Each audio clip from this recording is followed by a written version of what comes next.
Bien, hermanos, que el Señor les bendiga. Vamos a abrir la palabra del Señor en el libro de Hechos, en el capítulo 21, versículo 37. Hechos, capítulo 21, versículo 37. De ahí vamos a partir la lectura en esta mañana, hermanos, para reflexionar en torno a lo que el Señor nos diga hoy. Hechos 21:37. Cuando estaban por meterlo en el cuartel, Pablo dijo al comandante: ¿puedo decir algo? Y le dijo: ¿sabes griego? Entonces tú no eres el egipcio que hace tiempo levantó una revuelta y sacó los 4.000 hombres de los asesinos al desierto. Pablo respondió: yo soy judío de Tarso de Cilicia, ciudadano de una ciudad no sin importancia. Te suplico que me permitas hablar al pueblo. Cuando el comandante le concedió el permiso, Pablo, de pie sobre las gradas, hizo señal al pueblo con su mano, y cuando hubo gran silencio les habló en el idioma hebreo. Hermanos y padres, escuchen mi defensa que ahora presento ante ustedes, decía Pablo. Cuando oyeron que se dirigía a ellos en el idioma hebreo, observaron aún más silencio. Él continuó: yo soy judío, nacido en Tarso de Cilicia, pero criado en esta ciudad, educado bajo Gamaliel en estricta conformidad a la ley de nuestros padres, siendo tan celoso de Dios como todos ustedes lo son hoy. Perseguí este camino hasta la muerte, encadenado y echando en las cárceles tanto a hombres como a mujeres, de lo cual pueden testificar el sumo sacerdote y todo el concilio de los ancianos. De ellos recibí cartas para los hermanos y me puse en marcha para Damasco con el fin de traer presos a Jerusalén también a los que estaban allá, para que fueran castigados. Y aconteció que cuando iba de camino, estando ya cerca de Damasco, como al mediodía, de repente una luz muy brillante fulguró desde el cielo a mi alrededor. Caí al suelo y oí una voz que me decía: Saulo, Saulo, ¿por qué me persigues? Y respondió: ¿quién eres, Señor? Y él dijo: yo soy Jesús, el Nazareno a quien tú persigues. Los que estaban conmigo vieron la luz ciertamente, pero no comprendieron la voz de aquel que me hablaba. Y yo dije: ¿qué debo hacer, Señor? Y el Señor me dijo: levántate, entra a Damasco, y ahí se te dirá todo lo que se ha ordenado que hagas. Pero como yo no veía por causa del resplandor de aquella luz, los que estaban conmigo me llevaron de la mano y entré a Damasco. Y uno llamado Ananías, hombre piadoso según las normas de la ley, y de quien daban buen testimonio todos los judíos que vivían allí, vino a mí y poniéndose a mi lado me dijo: hermano Saulo, recibe la vista.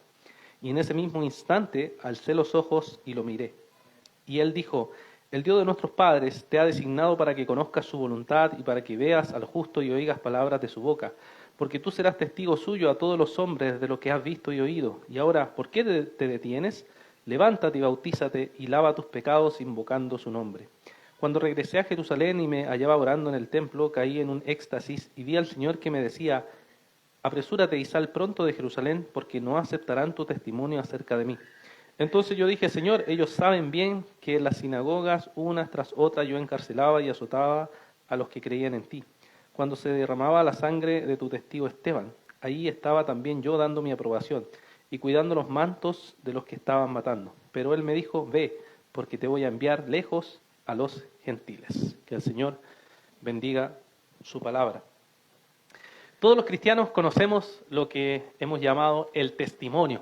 Todos, ¿cierto?, conocemos más o menos el lenguaje cuando decimos vamos a dar o voy a dar mi testimonio.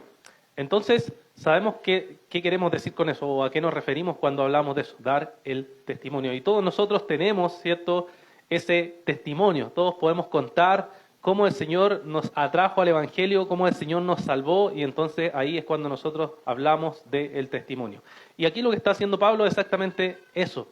Está dando su testimonio de cómo él llegó al Evangelio del Señor Jesucristo. Cómo el Señor obró en su vida para que él llegara al Evangelio. Y entonces Pablo lo que va a hacer es usar ese testimonio para que se abran puertas para predicar el Evangelio.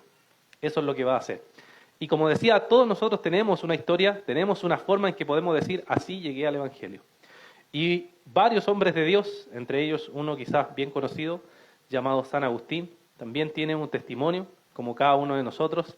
Él cuenta su testimonio en un libro que se llama Las Confesiones, en donde él confiesa todo en detalle acerca de su vida, con lo que él luchaba, generalmente con el pecado sexual, y también luchaba porque era un intelectual muy importante de su época y tuvo que luchar mucho para poder llegar y entender lo que significaba el Evangelio en verdad y cómo debía aplicarlo. Y él cuenta un poco de esto en sus confesiones, y aquí le cito un poco lo que él estaba viviendo cuando llega al Evangelio. Dice, decía esto y lloraba con amarguísima contrición de mi corazón. Y he aquí que oigo una voz de la casa vecina acompañada de canto, como de un niño o niña, no lo sé, que decía sin parar, toma y lee, toma y lee. Así pues, apresurado, volví al lugar donde Alipio permanecía sentado, pues ahí había puesto el códice del apóstol después de levantarme de ahí. Lo tomé en las manos, lo abrí y leí en silencio el párrafo sobre el primero que se lanzaron mis ojos. Y leyó, ni en fiestas, ni en borracheras, ni en alcobas, ni en desvergüenzas, ni en rivalidad, sino vestidos de nuestro Señor Jesucristo, y no hagáis providencia de la carne en las concupiscencias. No quise leer más, ni hacía falta. Lo cierto es que al mismo tiempo que al igual de esta frase, como si hubiera infundido a mi corazón una luz de seguridad, todas las tinieblas de duda se desvanecieron. Ahí termina la cita. Él cuenta entonces cómo llega al Evangelio leyendo una cita del libro de Romanos. Había tenido muchas dudas, muchas luchas en las cuales él se enfrentaba, pero hubo un momento clave que el Señor usó para que él entonces llegara al Evangelio leyendo el libro de Romanos. Y hermanos, este detalle, este encuentro de San Agustín es similar al encuentro que tiene el apóstol Pablo y que cada uno de nosotros ha tenido cuando ha conocido al Señor. Y entonces vamos a ver, mis hermanos, en esta mañana cómo el testimonio de Pablo abre las puertas. Vamos a observar primero los versículos 37 al 40, donde nos muestra que Dios abre las puertas por medio de las dificultades. Tenemos que recordar, mis hermanos, que Pablo está aquí en Jerusalén, había llegado a Jerusalén por la guía del Espíritu Santo y también porque él estaba determinado a ir a Jerusalén a predicar el mensaje del Evangelio.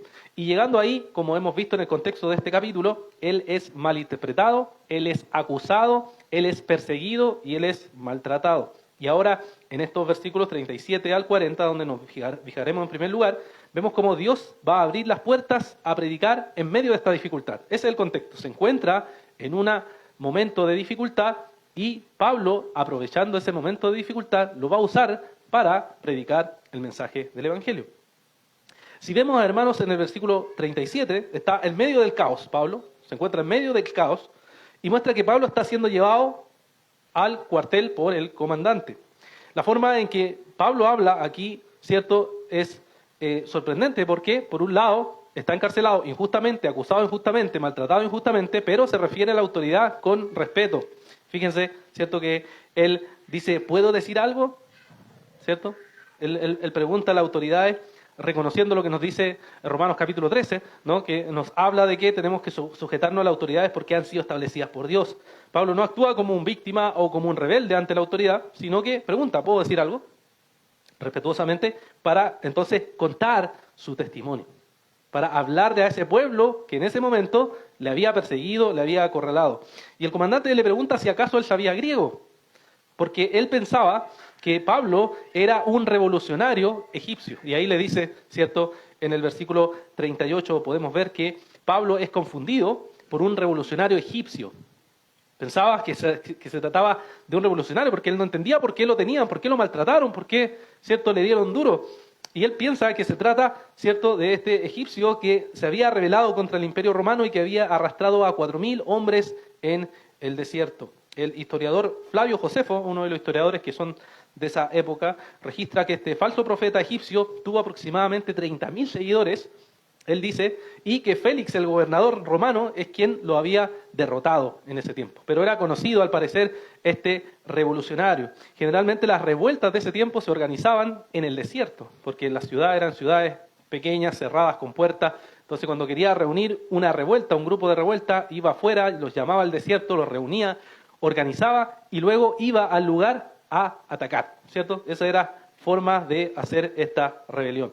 Entonces, estas personas que hacían esta rebelión siempre eran personas que tenían una actitud mesiánica, que pensaban que iban a matar a todos y generalmente cuando atacaban, lo que ellos hacían era entre sus ropas, que eran togas, ¿cierto?, escondían las dagas y cuando querían matar a alguien las sacaban y, ¿cierto?, los mataban apuñalándolos generalmente a la gente aristócrata, o sea, gente con dinero, gente con poder, gente importante, es que ellos mataban. Ahora, estos levantamientos rebeldes, mis hermanos, no es algo que no aparece en el libro de los Hechos. También nos ha contado el libro de los Hechos que hubo otros levantamientos. Recordará usted ahí con Gamaliel que les explica también en el capítulo 5, si quiere ir conmigo ahí, Hechos capítulo 5, versículos 35 al 37.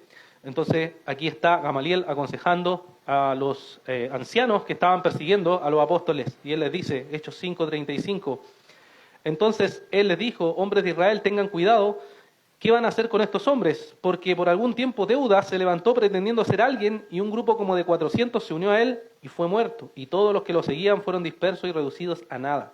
Después de él se levantó Judas de Galilea en los días del censo y llevó mucha gente tras sí. Él también pereció y todos los que lo seguían se dispersaron.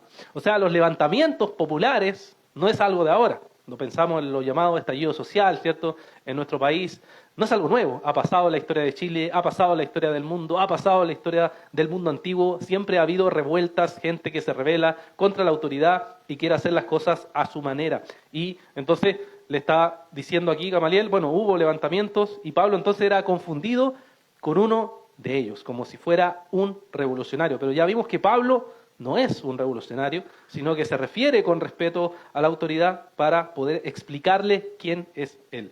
Entonces, los versos 39 y 40, vemos que Pablo lo que va a hacer es aclarar su origen. Va a decir, yo no soy egipcio, yo no soy un rebelde, y él empieza diciendo, yo soy judío. Entonces, la multitud inmediatamente va a escuchar, judío, hay cierto conexión. Él dice que es judío y además dice que es ciudadano de una ciudad no sin importancia, que es ciudad de Tarso de Cilicia. Esta era una ciudad importante en el mundo antiguo por su geografía, que tenía acceso muy fácilmente de todos los lugares, por tanto se convertía en una ciudad muy comercial y económica importante. Y eso traía también, por supuesto, un intercambio religioso. Y había muchas escuelas de filosofía, y había muchas corrientes de pensamiento. Por tanto, era una ciudad también culturalmente importante. De esa ciudad es la que el apóstol Pablo venía. Entonces era una de las ciudades importantísimas del mundo antiguo en donde Pablo creció y fue formado. Esto debe haber traído, por supuesto, una sorpresa para aquel comandante y también para aquellos que le iban a escuchar, porque como vimos, la multitud estaba enfurecida, pero cuando él empieza a hablar, fíjense que la multitud empieza a quedarse silenciosa. Inmediatamente lo escucha porque dice también el texto que él le habló en hebreo, que los estudiosos dicen que más específicamente es arameo. Entonces, ellos escuchan. ¿Y por qué a Pablo le habían preguntado, oye, ¿tú sabes hablar griego? Es porque los griegos, los egipcios no hablaban griego o hablaban muy poco griego. Entonces era muy raro si él fuera un revolucionario egipcio, porque él iba a hablar griego. Pero sin embargo, Pablo no le habla ni siquiera en griego, sino que le habla en arameo a su pueblo. ¿Por qué le hablan arameo? Porque era el lenguaje de su pueblo y también porque los judíos tenían prejuicios sobre, ¿cierto?, el idioma griego. Obviamente lo usaban, pero no era lo que más le acomodaba, no era lo más familiar que ellos tenían. Y entonces cuando él les predica y le habla de esto, siente cercanía y familiaridad con su pueblo. Ahora veamos, mis hermanos, cómo esto que hace Pablo nos ayuda a nosotros a ver cómo nosotros podemos predicar el Evangelio. Pablo ve esto como una oportunidad. Pablo ve esto como una oportunidad. Pablo ha sido maltratado, golpeado, llevado a la cárcel, pero desde la perspectiva del Evangelio, Pablo lo ve como una oportunidad para predicar el mensaje del Evangelio.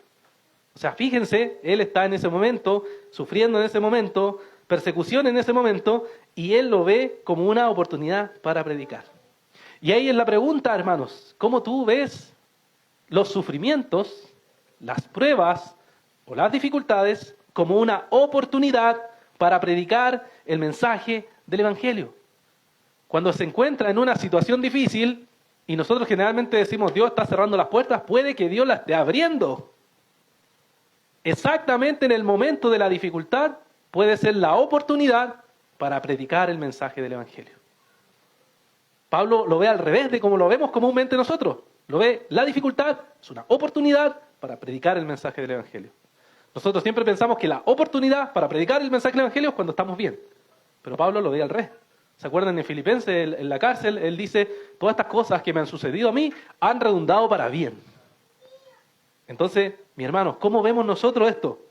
¿Cuál es la perspectiva que nosotros tenemos cuando estamos en dificultad? ¿Lo vemos como una oportunidad para predicar el mensaje del Evangelio? ¿O simplemente lo vemos como, pucha, ya estoy otra vez sufriendo, me estoy enfrentando a esta dificultad, pero debería ser entonces una forma de verlo con el Evangelio como oportunidad? Lo otro que podemos observar aquí es que Pablo, mis hermanos, usa un lenguaje cercano a su pueblo. Pablo siempre quería explicar con claridad el mensaje del Evangelio. Entonces, ¿qué quiere decir esto? Quiere decir que él con este lenguaje se acerca a ellos y le explica. Ellos rechazaban el griego, lo usaban, pero lo rechazaban un poco por el prejuicio, pero al hablarle en su idioma, ellos entienden. Ellos entienden al hablarle en su idioma, al hablarle con claridad. Y eso hemos visto que Pablo lo hacía. Pablo se adaptaba cuando eran judíos, cuando eran gentiles, cuando eran griegos, cuando eran personas que sabían, cuando eran personas que no sabían, cuando eran fuertes, cuando eran débiles. Pablo se adaptaba a todas las circunstancias. ¿Por qué? Porque quería alcanzar a las personas con la palabra del Señor. Y ese debe ser, mi hermano, la motivación que hay en nuestro corazón, es que queremos llegar a las personas con la palabra del Señor. Y por tanto, con las personas que conozcamos o que le expliquemos el Evangelio, tenemos que conocer un poco de esa persona para poder entonces predicarle el mensaje del Evangelio. Hay una historia que yo siempre escuché en el seminario, no sé si ustedes la han escuchado, pero es la historia de un hombre que estaba en su casa y siempre escuchaba a gente que hablaba de un cordero que mataban. Hablaba que un cordero que matan, que cae sangre, y él escuchaba eso por años, lo escuchó, por años, el cordero que mataban. Y él decía, el cordero que mataban, qué raro esta gente que habla de un cordero que lo mataron. Entonces, con los años llega un compañero de trabajo a trabajar junto a él, y esta persona le explica el Evangelio. Le explica de forma sencilla el Evangelio, y le dice qué es lo que significa, qué es Cristo, qué es la ley, cómo uno debe creer, arrepentirse. Y bueno, él cree en el Evangelio, se arrepiente y empieza entonces a asistir a conocer al Señor. Y entonces el amigo le pregunta, oye, ¿pero a ti nunca te hablaron del Evangelio? No, pero mira, hay unas personas que hablan de un cordero que lo matan ahí en la esquina. Entonces no sé qué quiere decir, pero habla de un cordero que lo matan y que hay sangre. ¿Qué quería ilustrar la historia? Quería ilustrar que a veces no somos claros con el lenguaje común para que las personas entiendan el mensaje del Evangelio. Por supuesto, la Biblia habla de cordero, usa imágenes y todo eso, y podemos usarlas, pero el punto es, si nosotros explicamos eso, si nosotros le hacemos, como decimos, con pera y manzana, para explicarle a las personas acerca de qué es lo que significa el Evangelio. Tenemos que tratar de ser lo más claro posible, y eso es lo que hace Pablo. Aprovecha esta oportunidad siendo lo más claro posible para que las personas entiendan el mensaje del Evangelio. Y por eso los reformadores, por ejemplo, hicieron el culto en el lenguaje común del pueblo, porque querían alcanzar al pueblo. Por eso tenemos distintas Biblias, y algunas Biblias lo más cercano a nosotros posible, porque ¿qué queremos? Que la gente entienda el mensaje del Evangelio. Ese es el fin, que comprendamos la palabra del Señor, y por eso predicamos en español, en un lenguaje que nosotros conocemos cuando hablamos de la palabra del Señor. ¿Por qué? Porque queremos que las personas entiendan el mensaje del Evangelio. Eso es lo que hacía el apóstol Pablo, ser lo más claro posible. Y entonces luego Pablo entra del capítulo 22 hacia adelante, sigue contando acerca de este testimonio. Y él va a hablar aquí de su encuentro con Cristo, cómo él llegó a conocer al Señor, cómo él llegó, ¿cierto?, a hacer esto que hace ahora, que es predicar el mensaje del Evangelio. Observamos de los versos 1 al verso 3, vemos que Pablo entonces comienza su defensa ante la multitud, y como les dije, una de las cosas que vemos aquí de la providencia de Dios es que antes teníamos una multitud enfurecida y ahora tenemos una multitud silenciosa. Hay un contraste total. ¿Quién hace eso, hermanos? Dios. Por eso Pablo lo vio y entendió, en la providencia de Dios, esta es una oportunidad para predicar el mensaje del Evangelio. Y entonces Pablo lo que va a hacer es contar acerca de su trasfondo. En el verso 3 cuenta que era judío de esta ciudad importante de Tarso, pero además de eso cuenta que él fue educado bajo los pies de Gamaliel en estricta conformidad a la ley y celoso de Dios. O sea, Pablo está diciendo, yo soy un judío, como ustedes, formado quizás mucho mejor que ustedes, porque Gamaliel era uno de los rabinos más importantes del siglo I. Gamaliel había sido formado por otro rabino mucho más importante que era Gilel. Y él lo había formado, y este Gamaliel había formado a Pablo. Entonces venía de lo mejor de lo mejor. Podemos pensarlo en nuestra categoría, ¿cierto? Venía de la universidad más famosa del mundo. de Harvard, de Yale, de universidades de Estados Unidos, o quizás si lo pensamos acá en Chile, de la Católica, de las mejores universidades había salido y tenía la mejor formación posible. Y les dice, yo fui formado a los pies de Gamaliel. Tengo la mejor formación y soy celoso, o era celoso, de la ley de Dios. Le está diciendo a la multitud. Y los judíos se formaban desde muy pequeños, ya a los 5 años ellos comenzaban la instrucción de la ley. A los 10 años ya se esperaba que conocieran todas las tradiciones de la ley. A los 13 años ya se esperaba que por lo menos pudiera explicarle a otra persona y enseñarle a otra persona acerca de la ley de Dios. Y Pablo entonces tenía esa formación muy buena acerca de lo que era la ley de Dios. Entonces, él, como niño formado en las tradiciones de los judíos, tenía autoridad para decirle, yo conozco la ley mejor que ustedes. Y esto también nos advierte a la vez, mis hermanos, puedes tú haber crecido en la iglesia, no es mi caso, pero para los que crecieron en la iglesia, puedo haber crecido en la iglesia, memorizado la Biblia, aprendido los coros, aprendido la forma de hacer culto, el lenguaje de la iglesia, pero aún así no ser salvo. Y eso vemos en Pablo. Pablo era una de las personas más religiosas y preparadas de la época, sin embargo, no era salvo. Y es una advertencia para examinar nuestra vida. Aunque tengamos el mejor origen, aunque tengamos la mejor educación del mundo o de la iglesia, no significa que vamos a ser salvos. Puede haber asistido de niño a la iglesia, pero aún puede estar muerto en delitos y pecados y yendo camino al infierno. Pablo entonces dice, el versículo 4 y 5, empieza a describir cómo él, teniendo toda esta formación, teniendo toda esta educación, fue un perseguidor de la iglesia. Dice que persiguió al camino, como se le decía a los cristianos, y los siguió a todos y encaminaba buscando a hombres y mujeres por las casas para arrastrarlos y llevarlos al concilio. Habla de las cartas que recibió del concilio y cómo él arrastraba y traía a los cristianos. Esto recordando un poco lo que dice en Hechos 9, versos 1 y 2, ¿cierto? Que vimos, pero que podemos recordar, Hechos 9, versos 1 y 2, donde decía que Saulo, respirando todavía amenazas y muerte contra los discípulos del Señor, fue al sumo sacerdote y le pidió cartas para las sinagogas de Damasco, para que así encontrara a algunos que pertenecieran al camino, tanto hombres como mujeres, y los pudiera llevar atados a Jerusalén. El celo de Pablo era un celo verdadero, ardiente, con fuego, con pasión. Era una persona que decía, yo quiero honrar a Dios y no voy a permitir que estos herejes hablen de que Jesús es el Mesías. Así que los voy a perseguir, los voy a carcelar y voy a aprobar que incluso, si es necesario, los maten. Y siempre miramos a Pablo y decimos, ¿cómo Pablo pudo hacer eso? Bueno, pero todos nosotros, mis hermanos, cuando no conocíamos al Señor, según la Escritura, éramos igual perseguidores de la iglesia. No en el sentido físico quizás, pero sí en el sentido de que nos reíamos de la iglesia, nos burlábamos del cristianismo, lo veíamos ridículo, lo veíamos que eran unos locos, veíamos que no tenía ningún sentido, y en ese sentido, mis hermanos, también odiábamos el Evangelio. Estábamos muertos en delitos y pecados, éramos esclavos, ciegos, y no amábamos la verdad de Dios. Al igual que el apóstol Pablo. Y si hubiéramos tenido el poder, hermanos, yo creo que lo hubiéramos perseguido también. Solo que en este tiempo no tenemos esa capacidad. Pero así éramos todos, hermanos. Odiábamos a Cristo. Mientras que el Señor ha venido para amarnos. Esa es la lógica de este mundo, que odia el Evangelio, pero Cristo ha venido a salvar a su pueblo. Vemos que los versos 6 y 11 entonces nos describe entonces este encuentro con el Señor. Nos describe el encuentro, el testimonio que decimos, ¿no? Siendo una persona muy formada en la ley de Dios, él nos describe del verso al 8 que Pablo va en el camino a Damasco, ¿cierto? Y una luz muy brillante del cielo hace que él caiga, ¿cierto? Y inmediatamente él dice, ¿quién eres? Y Dios le dice, soy Jesús de Nazareno, a quien tú persigues. Y cierto, vemos en estos pasajes que Pablo no está buscando a Dios, al contrario, está persiguiendo a la iglesia de Dios. Como dice Romanos 3:10, nadie busca a Dios. Él no buscaba al Señor, él no quería servir al Señor. Lo que quería era hacer su voluntad y su voluntad era perseguir a la iglesia de Dios.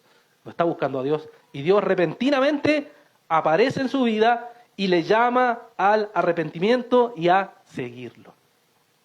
Mi hermanos, ¿no fue así acaso tu conversión? ¿Acaso tú estabas buscando a Dios? ¿No fue Dios quien vino y te trajo simplemente al encuentro y te remeció y te dijo, eres un pecador miserable que va a ir a la perdición y que si no te arrepientes y crees en mí estás perdido? ¿No fue así, hermanos, la conversión que nosotros tenemos? Obviamente no se nos apareció una luz del cielo, o quizás sí, no lo sé. Cada uno de ustedes tiene su propia historia, pero no fue igual que Pablo. Ninguno de nosotros somos Pablo.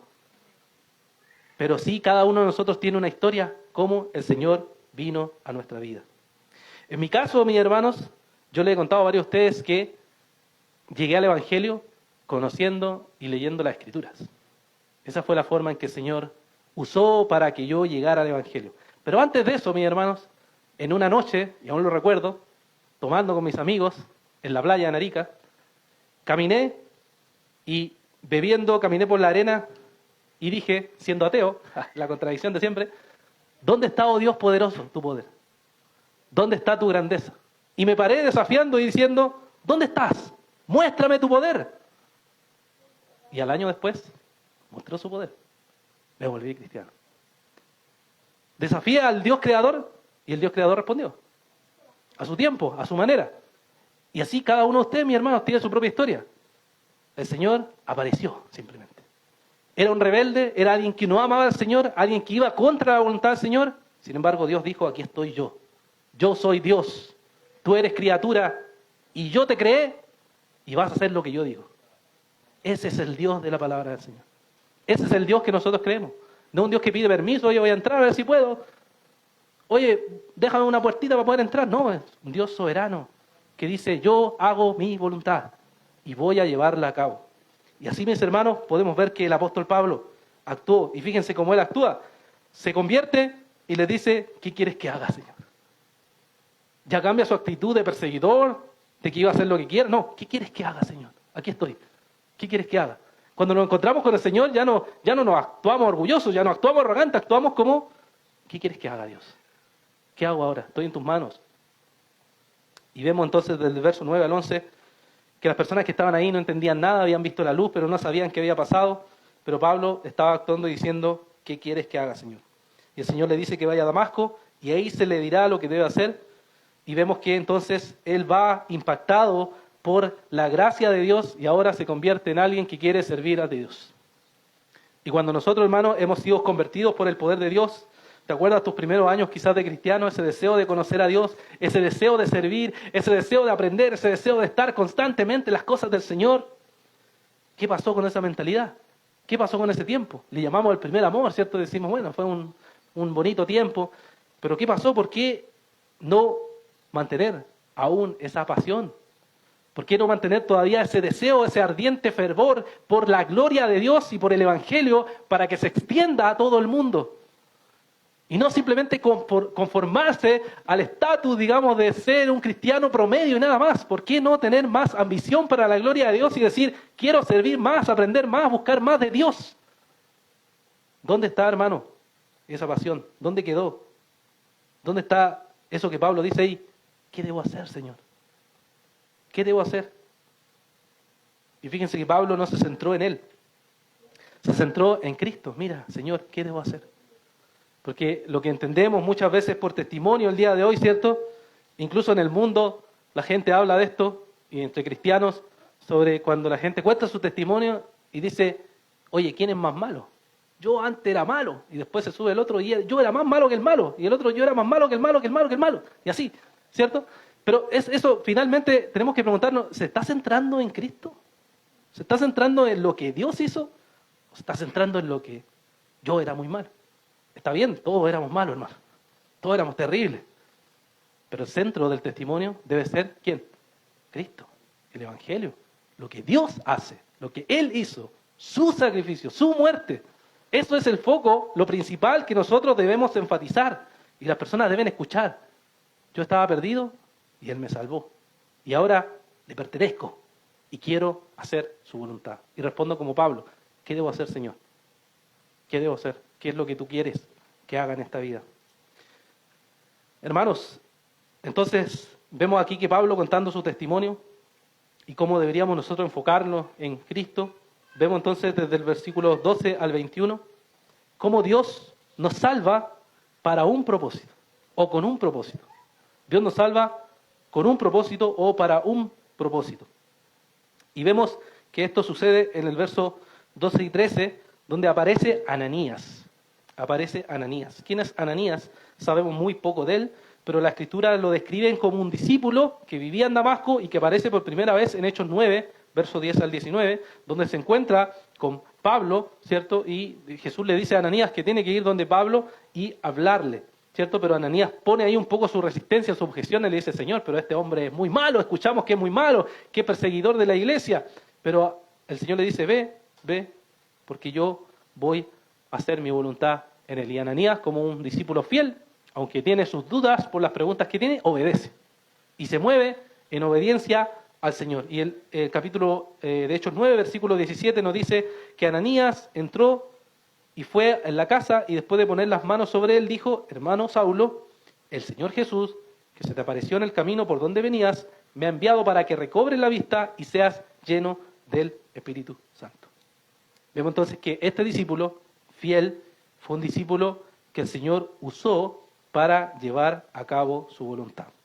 Así el Señor tiene instrumentos claves para la conversión de ciertas personas o para que otras personas vengan al reino del Señor. Por ejemplo, Juan Calvino es conocido quizás por nosotros como un gran referente, hasta ahí el calvinismo y todo eso, ¿no? Pero Juan Calvino no quería ser pastor, ¿sabían ustedes? Juan Calvino quería estudiar tranquilo la Biblia. Quería dedicarse a leer tranquilo la Biblia y servir de ese sentido. Pero Dios usó a un instrumento, Guillermo Farel, que lo confrontó cuando él iba pasando cerca de Ginebra, porque él quería solo pasar por Ginebra, Ginebra es la ciudad que Calvino convirtió casi junto con otros hermanos, y él quería irse y seguir su camino tranquilo, pero él vino y le dijo, Guillermo Farel, le dijo, si tú no obedeces a la voluntad de Dios, que Dios maldiga todo tu estudio y todo tu reposo. Y él se quedó así impactado la forma en que le dijo, y luego de eso dice que oró, lo meditó, y dice que esas palabras como que le clavaron. Y dijo, ya, sí, Dios me quiere aquí, voy a quedarme en esta ciudad. Y se convirtió en lo que conocemos hoy como el gran reformador Calvino. Usó, ¿cierto?, un instrumento del Señor para encaminar y decirle, esta es la voluntad de Dios, este es el propósito por el cual yo te hice y te escogí. No lo evadas. Yo te llamé a esto, no lo evadas, hazlo. Haz la voluntad del Señor. Y entonces en los versos 14 y 16 vemos que Ananías le explica a Pablo cuál era el propósito que tenía para su vida de ahora en adelante. Dios le había llamado para que Pablo hiciera la voluntad de Dios y la obra del Señor. Por eso lo primero que hace, tiene que lavarse sus pecados, bautizarse y luego comenzar con el trabajo al cual Pablo había sido llamado. Este trabajo se repite en varias ocasiones lo que Pablo tenía que hacer. Por ejemplo, Hechos 9, 15, 16, dice, pero el Señor le dijo, ve porque Él es mi instrumento escogido para llevar mi nombre en presencia de los gentiles, de los reyes, de los israelitas, porque yo le mostraré cuánto debe padecer por mi nombre. En Hechos capítulo 26, versículo 16 también lo vuelve a decir.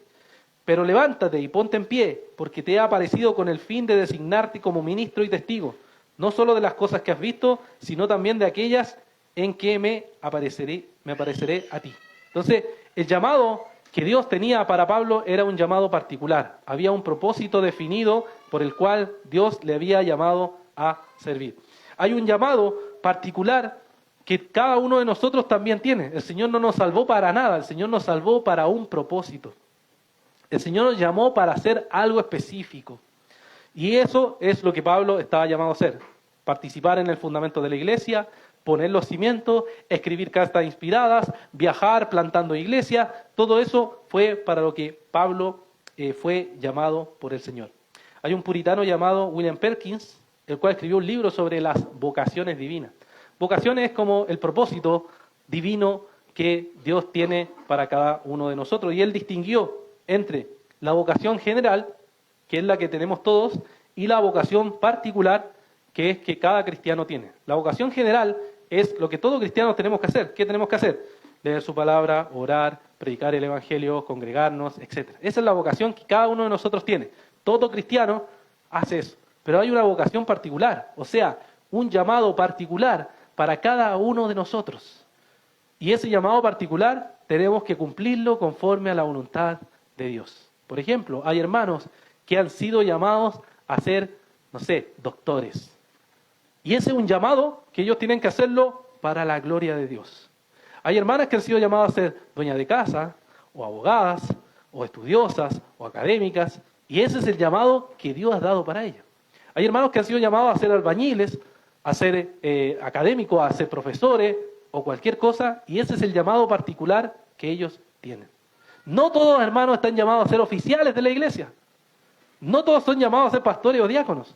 Pero esa visión de que solamente eso es servir a Dios es limitar la visión de la Escritura. Todo lo que yo hago, lo hago para la gloria de Dios. Hay un llamado general que todos tenemos y hay un llamado particular. ¿Cuál es ese llamado que usted tiene, que Dios le ha dado? ¿Y qué es lo que está haciendo con eso? Si Dios le ha entregado dones, ¿qué es lo que está haciendo con eso? Cuando llegue el día del juicio, el día final, Dios va a preguntar, ¿qué hiciste con lo que te di? ¿Qué hiciste con los dones que te entregué? ¿Qué hiciste con los recursos que te di? ¿Qué hiciste con la inteligencia que te di? ¿Qué hiciste con la imaginación que te di? ¿Qué hiciste con todo eso? Si yo te lo entregué para el avance del reino de Dios.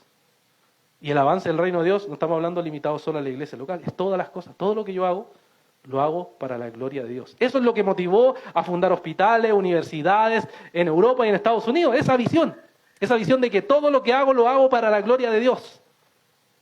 No solo plantar iglesias, que es una parte importante, pero no es solo eso, es todo, ser padre, ser madre, ser esposo, ser educador, ser profesor, etcétera, ingeniero, lo que sea, todo lo hago para la gloria del Señor.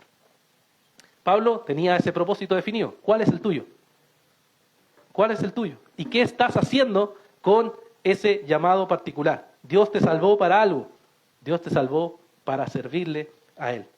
Finalmente, en los versículos 17 al 21, vemos que Pablo, después de la conversión, quiere regresar a Jerusalén, ¿cierto? Y estando ahí en Jerusalén, dice que ora, y cuando ora cae en éxtasis, que en otras palabras es que recibe una visión de Dios, ¿cierto? Una visión de Dios donde Dios le va a dar un mensaje. Las visiones, por supuesto, son comunes en el libro de los Hechos. Tenemos en Hechos capítulo 10 la visión, ¿cierto?, de Pedro, cuando está con el tema de Cornelio. Aquí tenemos a Pablo, entonces, mostrándole, ¿cierto?, y hablándole el Señor a él. Y le dice el Señor que se apresure y salga pronto de Jerusalén porque ahí no lo van a escuchar. No lo van a escuchar. Pero él dice, Señor, pero yo aquí me conocen. Saben que perseguía a los cristianos, saben lo malo que era.